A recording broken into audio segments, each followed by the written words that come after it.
अस्सलामु अलैकुम नन्हे बच्चों।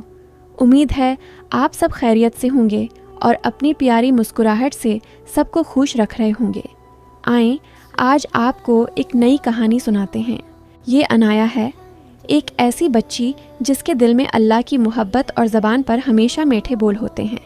अनाया जानती है कि एक अच्छे मुसलमान की सबसे बड़ी पहचान उसका अच्छा अखलाक है।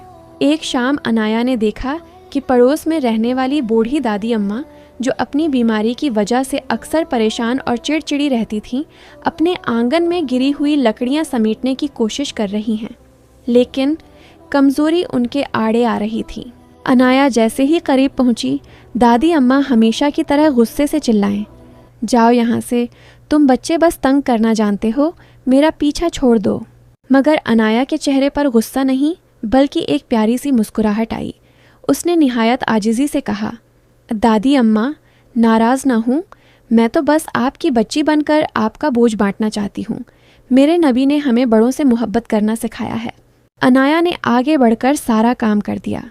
दादी अम्मा, जिनका दिल अब तक सख्ती से भरा था, अनाया की उस नरमी पर पिघल गईं। उनकी आंखों में आंसू आ गए और उन्होंने कांपते हाथों से अनाया को ढेरों दुआएं दीं।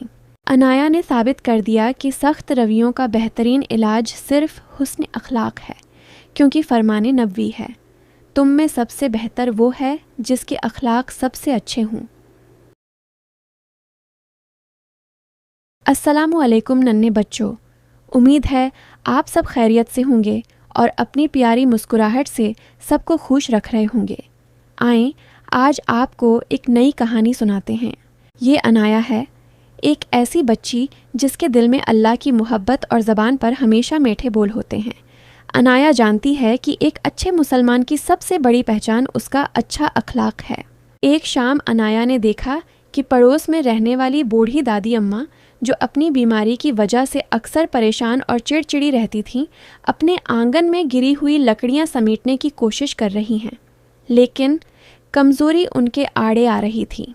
अनाया जैसे ही करीब पहुंची, दादी अम्मा हमेशा की तरह गुस्से से चिल्लाएं, जाओ यहाँ से, तुम बच्चे बस तंग करना जानते हो, मेरा पीछा छोड़ दो। मगर अनाया के चेहरे पर गुस्सा नहीं बल्कि एक प्यारी सी मुस्कुराहट आई। उसने निहायत आजिज़ी से कहा, दादी अम्मा, नाराज़ ना हूँ, मैं तो बस आपकी बच्ची बनकर आपका बोझ बांटना चाहती हूँ। मेरे नबी ने हमें बड़ों से मोहब्बत करना सिखाया है। अनाया ने आगे बढ़कर सारा काम कर दिया। दादी अम्मा, जिनका दिल अब तक सख्ती से भरा था, अनाया की उस नरमी पर पिघल गईं। उनकी आंखों में आंसू